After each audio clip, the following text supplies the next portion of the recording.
আসসালামু আলাইকুম। প্রধান উপদেষ্টা ডক্টর মোহাম্মদ ইউনূসকে কি জাতির কাছে ক্ষমা চেয়ে সত্যিই পালাতে হবে?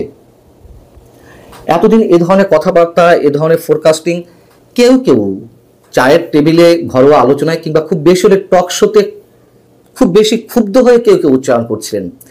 এখন রীতিমতো রাজনৈতিক দলগুলো হুঙ্কার ছাড়ছে, হুঁশিয়ার উচ্চারণ করছে এবং তারা যে ভাষা প্রয়োগ করছে বাধ্য হয়ে, তাতে করে একজন নোবেল বিজয়ীর জন্য এর চেয়ে অপমানকর, এর চেয়ে অবমাননাকর, লজ্জার আর কিছু থাকতে পারে কিনা আমাদের জানা নেই। তিনি নিজে কতটা এগুলো উপলব্ধি করছেন আমরা জানি না, উপলব্ধি করলে কতটা করছেন তাও জানি না।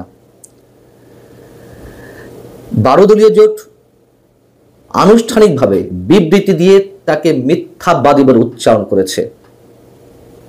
তারা বলছে যে ডক্টর মোহাম্মদ ইউনূস জাপানের নিক্কেই ফোরামে অংশ নিতে গিয়ে একটি অধিবেশনে যে উচ্চারণ করলেন যে একটি মাত্র দল ডিসেম্বরের মধ্যে নির্বাচন চাই, তা ডাহা মিথ্যা এবং তিনি রীতিমতো নাটক করে চলেছেন একের পর এক। তারা বলছে যে একটি মাত্র বা দুই একটি মৌলবাদী রাজনৈতিক দল ছাড়া দেশে আর সব গণতান্ত্রিক দল ডিসেম্বরের মধ্যে নির্বাচন চায়। এবং আমরা তো জানি জাতীয় নাগরিক পার্টি, তার আশীর্বাদ পুষ্ট দল এনসিপি এবং আর দুই একটি মৌলবাদী দল ছাড়া আর সবাই তো আসলে নির্বাচন চায় ডিসেম্বরের মধ্যে। এবং 12 দলীয় জোট যে বিবৃতি দিয়েছে একেবারেই সত্য কথা, তার সাথে তো মৌলবাদী দল ছাড়া আর কেউ নেই। জাতীয় নাগরিক পার্টি তারা নিজেরাও মুক্তিযুদ্ধকে মনে প্রাণে স্বীকার করে না।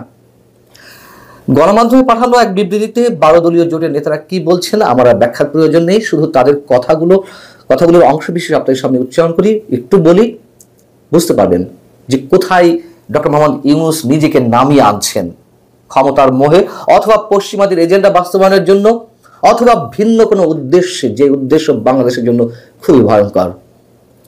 12 দলীয় জোট তাদের বিবৃতিতে বলছে যে এক কথায় নিরেট মিথ্যাচার করেছেন নোবেল বিজয়ী অধ্যাপক ইউনূস। কেবল একটি দল নয়, দেশের সব গণতন্ত্রপন্থী দলগুলো স্পষ্টভাবে গত 9 মাস ধরে ডিসেম্বরে নির্বাচন আয়োজনের কথা বলে আসছে।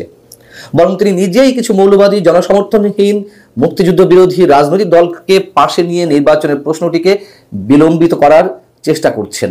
ডক্টর মোহাম্মদ ইউনূস হয়তো ভুলে যাচ্ছেন তিনি কথার মার প্যাঁচ দিয়ে তার গদি রক্ষা করতে পারবেন না, পদত্যাগের নাটক করেও পারবেন না। বাংলাদেশের জনগণ তার নাটকবাজি বুঝে গেছেন।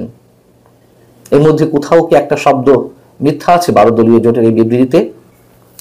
এখানে বলা হচ্ছে বাংলাদেশের মানুষ 1971 সালে, 1990 সালে এমনকি ফ্যাসিস্ট শেখ হাসিনার বিরুদ্ধে যে জীবনক্ষয়ী সংগ্রাম করেছে তার মূলে ছিল ভোট, নির্বাচন। এটাও তো ইতিহাস সাক্ষ্য দেয়।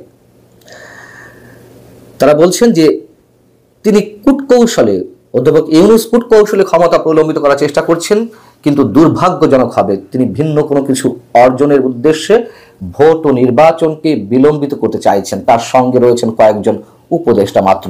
আগামী ডিসেম্বরের আগেই নির্বাচন করা সম্ভব। এমনকি দেশপ্রেমিক সেনাবাহিনী তারাও ডিসেম্বরের মধ্যে নির্বাচন দাবি করেছে।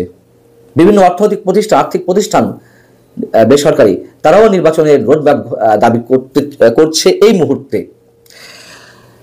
12 দলীয় জোট বলছে যে যদি অবিলম্বে নির্বাচনের রোডম্যাপ ঘোষণা করা না হয় তাহলে দেশের মানুষই প্রতিরোধ করে তুলবে, তখন তিনি মৌলবাদী ও জনবিচ্ছিন্ন রাজনৈতিক দলকে পাশে পাবেন না। তার পরিণতি যেন আফগানিস্তানের পালিয়ে যাওয়া মোহাম্মদ আশরাফ গনি আহমেদ জায়ের মতো না হয়। এর চেয়ে আর স্পষ্ট কথা কি হতে পারে একজন সম্মানী ব্যক্তির জন্য? আমরা এখনো মনে করতে চাই তিনি সম্মানী ব্যক্তি।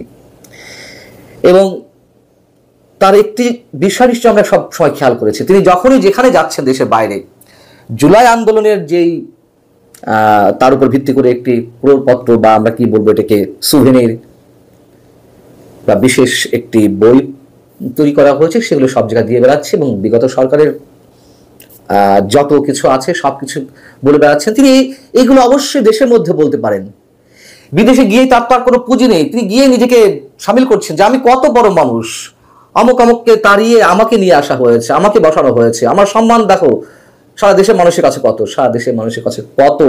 এখন এইগুলো যখন দেশের বাইরে ছড়িয়ে পড়বে তখন তার সম্মানটা কোথায় থাকবে? এবং এরই মধ্যে বিভিন্ন আন্তর্জাতিক গণমাধ্যমে তার সম্পর্কিত লেখালেখি শুরু হয়েছেই এবং তার পরিণতি কি হবে সে বিষয়েও আন্তর্জাতিক গণমাধ্যমে বিশ্লেষণ চলছে।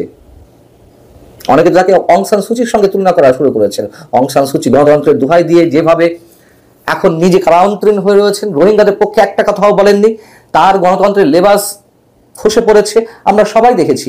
ডক্টর মোহাম্মদ ইউনূস শান্তিতে নোবেল পেয়েছেন, তিনি যেখানে একজন শান্তিতে নোবেল পাওয়া ব্যক্তি কিভাবে কথায় কথায় যুদ্ধের কথা উচ্চারণ করেন, কি ভয়ঙ্কর। বাংলাদেশের মানুষ বারবার প্রতারিত হচ্ছে এবং সবকিছুর একটু শেষ আছে। এবং এই যে 12 দলীয় জোটের মধ্যে তো অবশ্যই নামগুলো যদি উচ্চারণ করতে হয়, তিনি বলেছেন একটি দল, তাহলে এই দলগুলো কারা? এই যে বাংলাদেশ জাতীয় পার্টি, এলডিপি, জাতীয় দল, জমিয়তুল উলামা Islam, Jatiya Nagorik Party, Jagpa, Labour Party Bangladesh, Kalyan Party, Islami Oikya জোট, ইসলামিক পার্টি, নয়া গণতান্ত্রিক পার্টি, প্রগতিশীল জাতীয়তাবাদী দল। এর বাইরে রয়েছে আরো তো অনেকে বিবৃতি দেয়নি, তাদের ভাষা আরো কতটা তার জন্য লজ্জাকর হতে পারে আমরা চিন্তা করতে পারি, হয়তো আমাদের বিবেচনা আনতে পারি। বাংলাদেশের communist party, CPB, Basad, Jasad, Gano Forum, Ganatantrik League, nap, ঐক্য, বাংলা বিপ্লবী কমিউনিস্ট লীগ, সমাজতান্ত্রিক পার্টি, গণতান্ত্রিক বিপ্লবী পার্টি, আরো তো দল রয়েছে। কি বলবেন ডক্টর ইউনূস?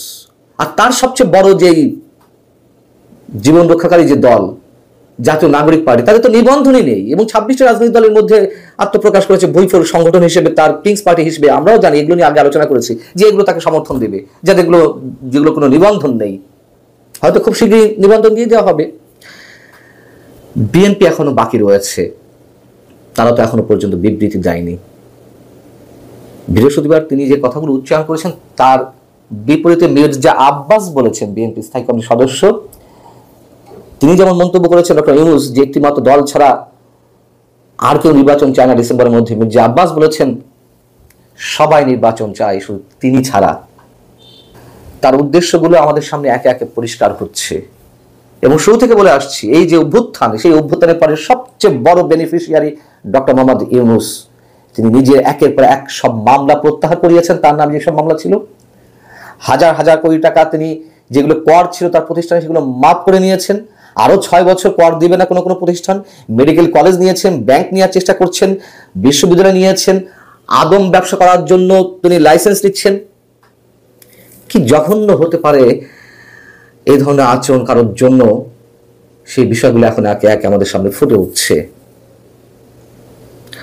ভালো থাকুন সবাই, দেখা যাক কতদূর যাওয়া যায় এসব দেখে। আল্লাহ হাফেজ।